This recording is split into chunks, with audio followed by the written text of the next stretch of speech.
Saya merupakan dosen di Fakultas Ilmu Kesehatan, Program Studi S1 Kesehatan Masyarakat, Institut Teknologi dan Kesehatan Aksena. Dalam kesempatan kali ini, saya akan menyajikan video PDD UKTPT Pernyataan Diri Dosen dalam Unjuk Kerja Tridharma Perguruan Tinggi dalam bidang pengajaran.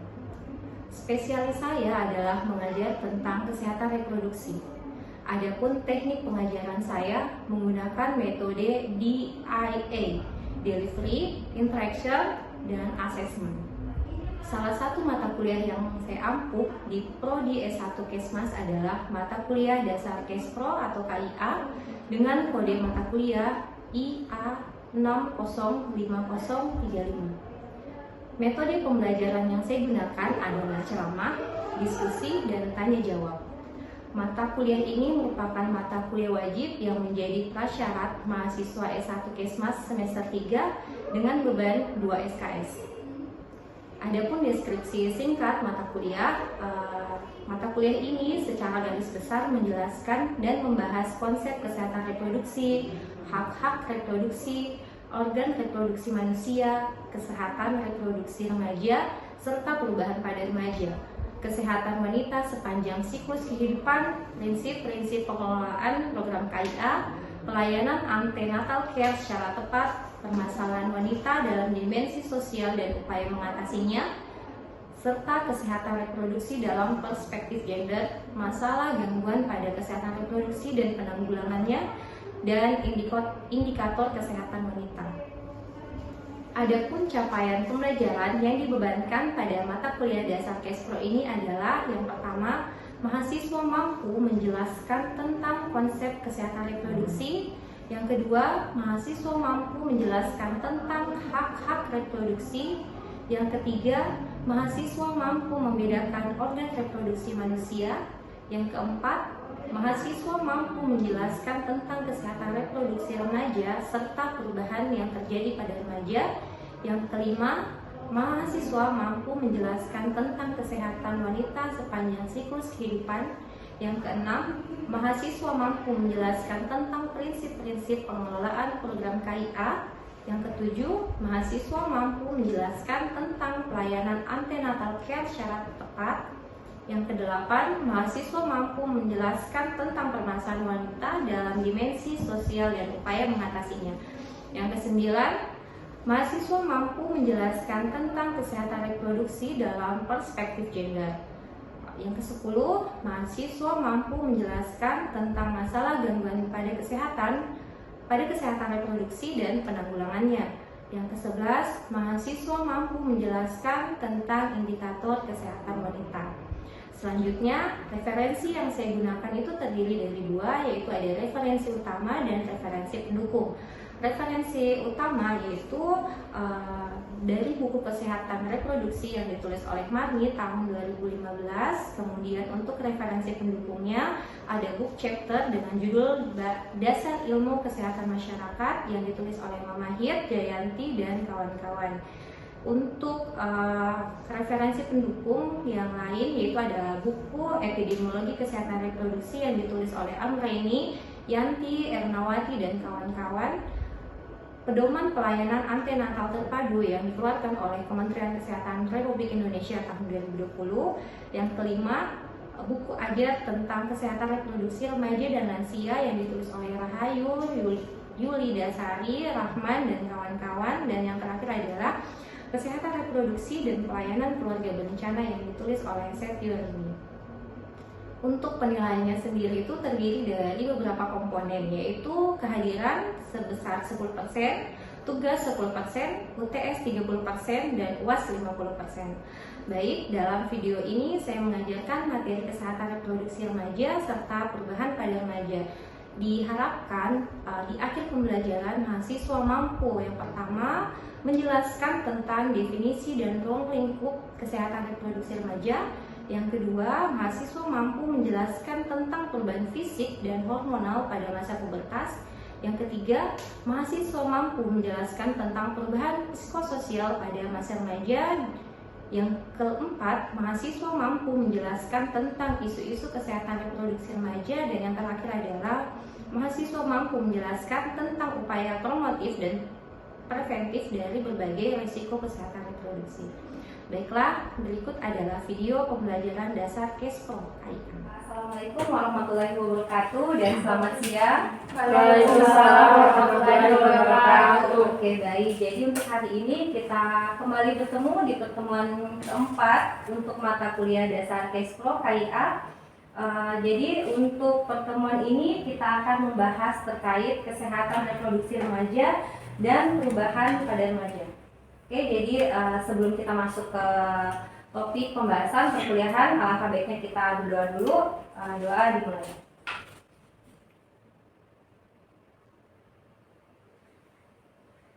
Kita ibu absen dulu ya sebelum kita lanjut ke perkuliahan. Jumarni hadir. Astrid hadir Bu. Rahmawati hadir Bu. Alda Anggraini hadir Bu. Yasnita hadir Bu. Fitri hadir Bu.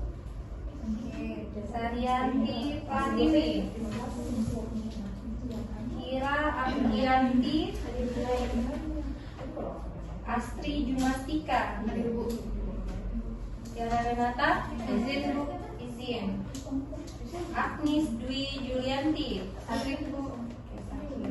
Oke, nanti untuk absennya tolong ditandatangani, tolong dikarang. Ibu sudah absen untuk pertemuan hari ini. Oke, jadi untuk materi ini sebelum kita masuk di materi inti untuk materi kesehatan reproduksi remaja dan perubahan pada remaja, kita mungkin ibu akan sedikit flashback untuk materi yang pertemuan minggu lalu, yang pertemuan ketiga. Mungkin dari teman-teman adik-adik ada yang masih ingat pertemuan ketiga itu kita membahas tentang apa? Oke, silakan. Pembelajaran minggu lalu kita membahas tentang struktur dan fungsi sistem reproduksi pria dan wanita dan proses biologis yang memungkinkan terjadinya kehamilan. Sistem reproduksi pada pria terbagi menjadi dua, yaitu internal dan eksternal, di mana sistem internal pada pria yaitu adalah testis, epididymis, vas deferens, vesicula seminalis, kelenjar prostat, dan kelenjar bulbouretralis. Sedangkan sistem reproduksi untuk eksternal yaitu penis dan skrotum. Sedangkan organ reproduksi pada wanita untuk eksternal yaitu vulva dan untuk internal yaitu vagina, cervix, uterus, tuba fallopi, ovarium yang berperan dalam proses ovalusi, pembuahan dan kehamilan. Ada lagi yang masih ingat pertemuan terkait materi pertemuan minggu lalu? Silakan. Saya Bu. Oke, silakan. Ini yang dibahas kemarin minggu lalu yaitu proses reproduksi melibatkan pembentukan gamet yang melalui spermatogenesis pada pria dan oogenesis pada wanita yang diatur oleh sistem hormonal seperti FSH, LH, testosteron, estrogen dan progesteron. Oke, baik ya. Jadi alhamdulillah ternyata masih ada yang ingat ya untuk pelajaran kita minggu lalu. Kemudian mungkin ada lagi yang ditambahkan? Saya Bu. Oke, silakan. Pasti. Pembelajaran minggu lalu membahas juga tentang keberhasilan proses reproduksi yang dipengaruhi oleh banyak faktor seperti kondisi hormon, kesehatan sistem reproduksi, usia, gaya hidup, serta keberhasilan dan kesehatan organ reproduksi. Oke, baik. Jadi saya rasa cukup ya. Saya rasa kalian masih mengingat materi pertemuan yang membahas terkait organ reproduksi pada manusia. Oke, jadi untuk sekarang kita masuk ke topik inti pertemuan kita hari ini, yaitu tentang kesehatan reproduksi remaja dan perubahan pada remaja. Oke, sebelumnya ini adalah pokok bahasan yang akan kita bahas di pertemuan kali ini, yaitu pertama kita akan membahas terkait definisi dan ruang lingkup kesehatan reproduksi remaja, yang kedua perubahan fisik dan hormonal pada masa remaja, pada masa pubertas, yang ketiga perubahan psikososial pada masa remaja, yang keempat isu-isu kesehatan reproduksi remaja, dan yang terakhir adalah kita akan membahas terkait apa upaya-upaya promotif dan preventif yang bisa kita lakukan untuk mencegah isu-isu kesehatan reproduksi remaja. Oke. Kemudian ini adalah sub CPMK, jadi ini adalah yang harus kalian kuasai pada akhir pembelajaran. Itu kalian diharapkan bisa menjelaskan tentang apa itu definisi, apa itu ruang lingkupnya kesehatan reproduksi remaja. Kemudian kalian bisa menyebutkan, bisa menjelaskan apa-apa saja perubahan fisik, hormonal, kemudian perubahan psikososial yang terjadi pada remaja di saat masa pubertas.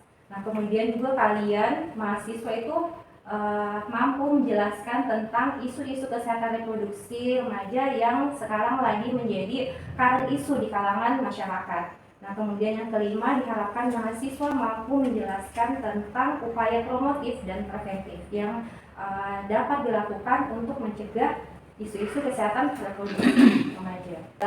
Beberapa referensi yang dipakai untuk pertemuan kali ini untuk materi kesehatan reproduksi remaja, yaitu yang pertama ada dari WHO, kemudian ada dari UNFA, kemudian ada dari petunjuk teknis pelayanan kesehatan peduli remaja atau PKPR di Puskesmas, itu dari Kementerian Kesehatan Republik Indonesia tahun 2022. Kemudian ada dari modul pendidikan kesehatan reproduksi remaja untuk fasilitator, itu yang dikeluarkan oleh BKKBN pada tahun 2020. Kemudian ada buku tentang ilmu kebidanan yang ditulis oleh Sastrawinata tahun 2011. Kemudian ada buku ilmu kebidanan penyakit kandungan dan keluarga berencana untuk pendidikan bidan yang ditulis oleh Manuaba pada tahun 2010. Dan kemudian yang ketujuh ada pedoman pelayanan kesehatan reproduksi remaja di fasilitas kesehatan yang dikeluarkan oleh Departemen Kesehatan Republik Indonesia pada tahun 2008. Dan yang terakhir ada buku ajar terkait kesehatan reproduksi remaja dan lansia, itu ditulis oleh Rahayu dan kawan-kawan. Nah, ini ada materi kita hari ini. Jadi yang pertama itu terkait definisi dan ruang lingkup kesehatan reproduksi remaja. Jadi kalau misalnya kita, mungkin kalian sudah pernah dengar ya apa definisi dari kesehatan reproduksi. Jadi kesehatan reproduksi remaja adalah kondisi sehat secara fisik, mental, dan sosial. Jadi bukan cuma sekedar fisiknya saja yang sehat, tetapi dari segi mental dan sosialnya itu harus betul-betul sehat. Nah, kemudian itu berkaitan dengan sistem, fungsi, dan proses reproduksi pada individu usia 10 sampai 19 tahun.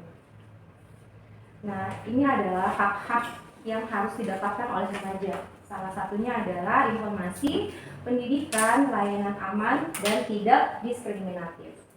Nah, untuk definisinya sendiri dari WHO itu mendefinisikan bahwa remaja itu adalah individu yang berusia antara 10 sampai 19 tahun.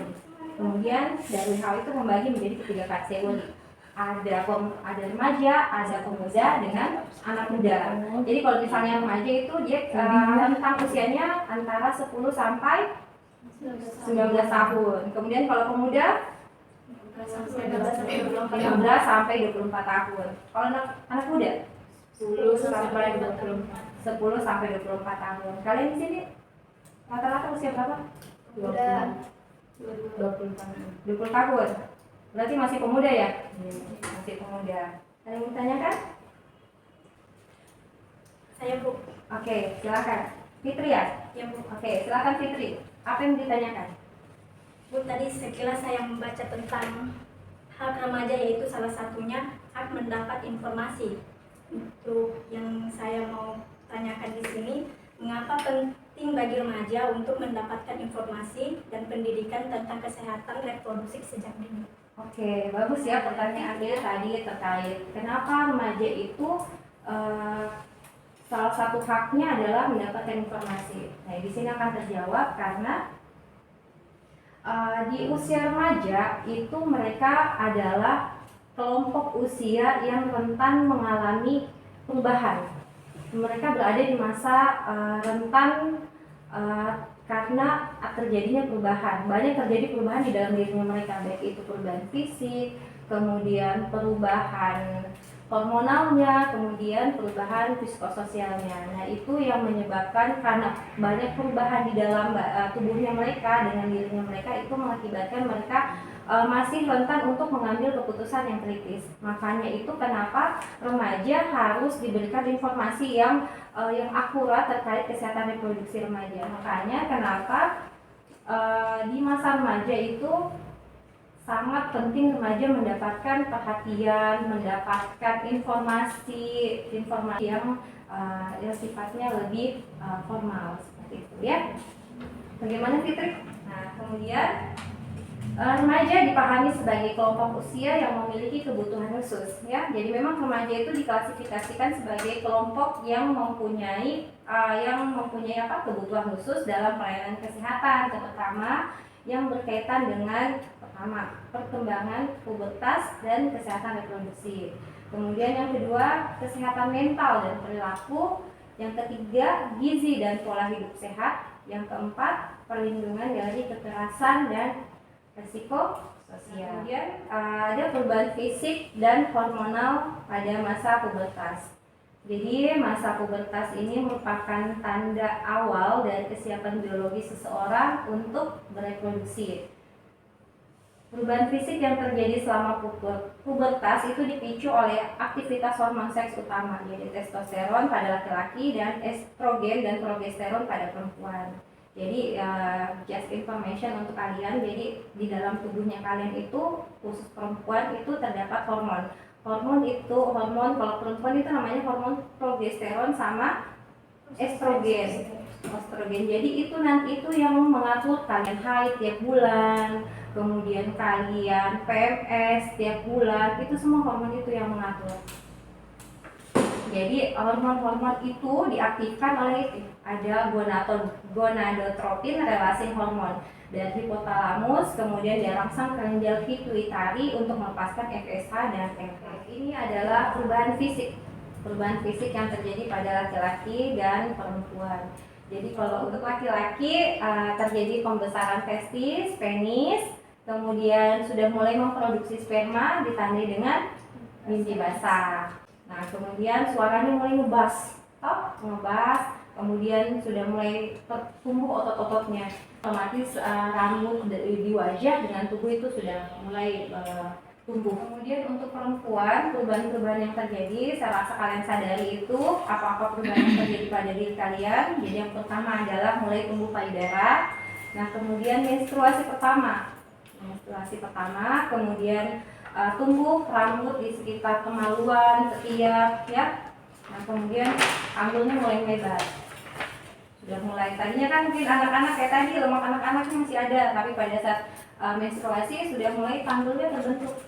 Ya, sudah hilang itu lemak anak-anaknya, sudah mulai terbentuk. Kemudian lemak di tubuh dari timbul, kemudian payudara. Perubahan psikososial remaja. Nah, remaja itu adalah masa di mana mereka itu masih mencari jati diri mereka. Jadi bagaimana cara mereka mau dipandang di lingkungan sosial, kemudian bagaimana dia mau berinteraksi sama lingkungan di sekitarnya, itu di situ. Nah, kemudian ini harus didampingi. Kenapa? Karena di masa remaja itu emosinya itu masih fluktuasi atau mereka belum stabil. Ini adalah perubahan psikososial yang terjadi pada remaja. Jadi untuk di masa remaja ini mereka rentan terpengaruh dari lingkungan sekitar. Ini masa pubertas ini, masa perubahan psikososial ini dia ditandai dengan yang pertama, peningkatan rasa ingin tahu terhadap seksualitas dan relasi interpersonal. Maksudnya dia sudah mulai tertarik sama lawan jenis. Yang kedua adalah pengaruh kuat teman sebaya dalam membentuk nilai dan perilaku. Kemudian ada perasaan tidak nyaman terhadap tubuh sendiri atau body image. Jadi kaitan romantik dan eksplorasi relasi intim. Nah, ini tadi berkaitan dengan yang nomor 1, karena memang sudah karena dia penasaran, rasa ingin tahunya itu semakin menjadi-jadi. Kalau tidak ada informasi terkait kesehatan reproduksi, terkait kesehatan reproduksi, nah itu nanti akan salah jalan. Coba-coba hubungan seksual dengan berganti-ganti pasangan. Nah, itu kemungkinan besar akan terjadi yang namanya penyakit menular seksual. Seperti apa? HIV, kemudian apa lagi? Sifilis, apa lagi? GO, ya, kecil mana itu. Kalau untuk perempuan itu biasa candidia, keputihan. Di sini ada yang ditanyakan? Saya mau bertanya. Oke. Kenapa remaja rentan dalam mengambil keputusan yang beresiko, Bu? Oke, tadi itu yang saya katakan. Nah, jadi kayak misalnya mungkin saya sambil contoh saja ya. Contoh kasus yang bunuh diri karena apa? Stres karena tidak ada orang yang mendengarkan ceritanya atau tidak ada orang yang mendengarkan kisahnya. Terus dia itu di sekitarnya dijas, ya. Terus tidak ada yang mendampingi. Nah itu kenapa? Karena dia masih dalam usia remaja.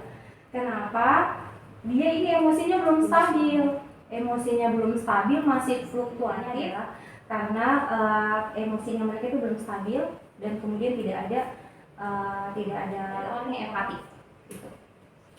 Satu lagi, Bu. Ya. Bagaimana peran orang tua atau pendidik dalam membantu remaja menghadapi tantangan tersebut? Oke, baik ya, bagus pertanyaannya. Jadi apa upaya yang bisa dilakukan dari pendidik dalam hal ini mungkin guru, dosen dan orang tua. Jadi yang pertama adalah kita harus sebagai pendidik atau apalagi orang tua itu kita harus mempunyai empati kepada anak kita. Yang kedua adalah kalau dari pendidik itu adalah memberikan pendidikan terkait kesehatan reproduksi sedini mungkin. Bagaimana, Alda? Oke. Lanjut ya. Oke, ini selanjutnya adalah terkait isu-isu kesehatan reproduksi remaja.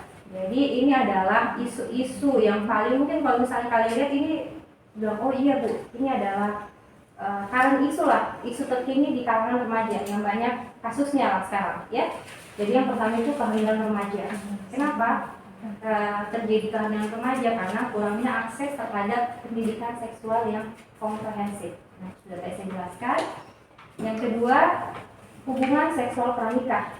Nah, ini banyak remaja melakukan aktivitas seksual tanpa pemahaman resiko dan tanpa menggunakan alat pelindung seperti kondom. Tapi khusus yang ini kalian skip ya, tidak boleh.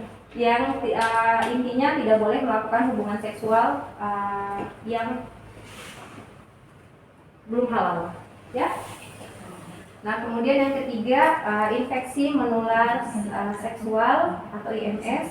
Jadi hubungan seksual pranikah itu seperti tadi saya jelaskan, lama-kelamaan pasti akan mengakibatkan kerentanan terhadap penyakit seksual, penyakit menular seksual seperti HIV/AIDS. Nah, kemudian keempat, pernikahan dini. Nah, ini biasanya masih banyak di kampung-kampung. Dan kepercayaan bahwa menikah adalah jalan keluar dari masalah sosial. Kemudian yang kelima, kekerasan seksual ini juga sudah banyak. Kemudian yang terakhir adalah akses layanan kesehatan. Jadi banyak remaja itu masih menghadapi stigma budaya yang menganggap pembicaraan tentang seksual sebagai hal tabu. Ini ada upaya promotif dan preventif, upaya-upaya yang bisa kita lakukan supaya bagaimana isu-isu yang tadi itu tidak sampai kejadian. Jadi yang pertama adalah penyediaan pendidikan kesehatan reproduksi di sekolah. Kemudian pelayanan kesehatan yang ramah remaja, kemudian yang terakhir adalah keterlibatan keluarga dan masyarakat. Jadi memang peran keluarga di sini sangat penting karena bagaimanapun keluarga adalah sebagai tempat pertama kita belajar. Misalnya kan? Ya, silakan.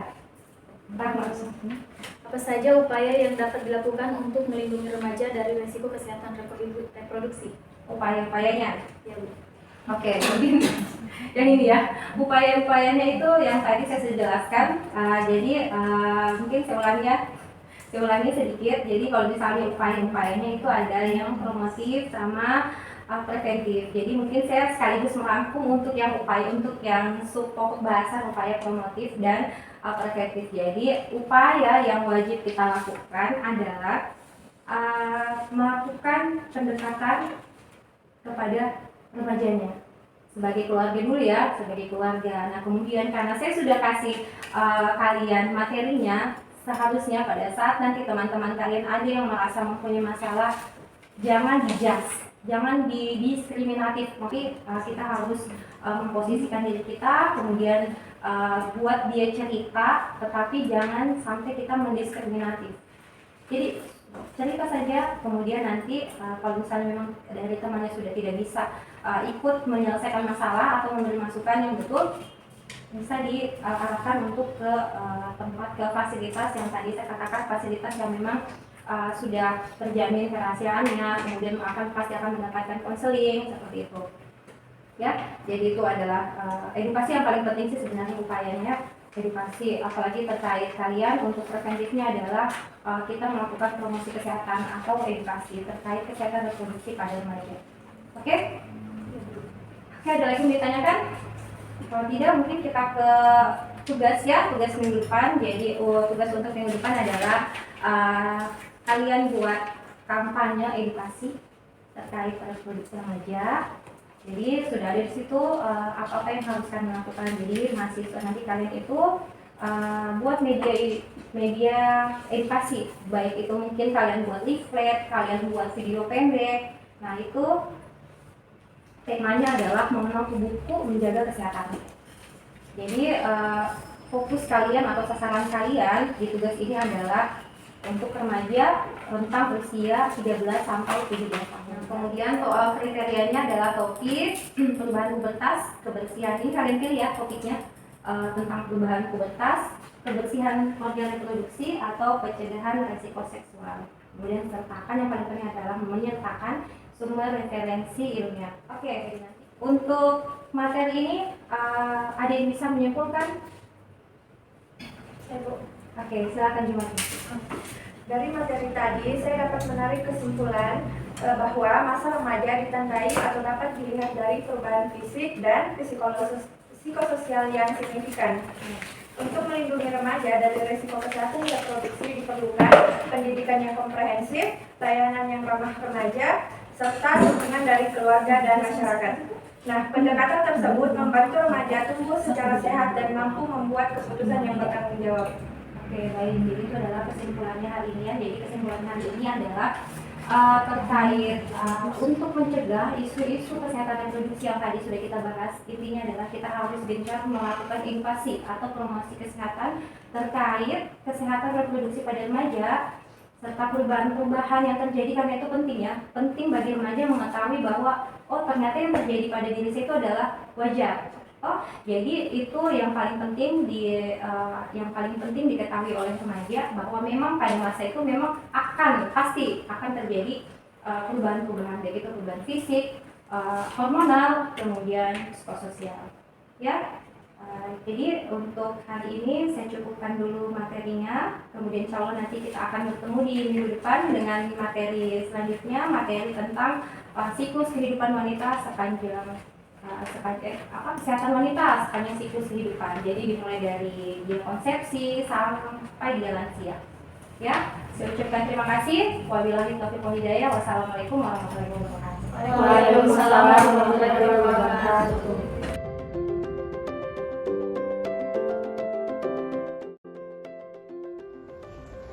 Sekian video pembelajaran dari mata kuliah Dasar Kespro KIA pada program studi S1 Kesehatan Masyarakat Institut Teknologi dan Kesehatan Arsena.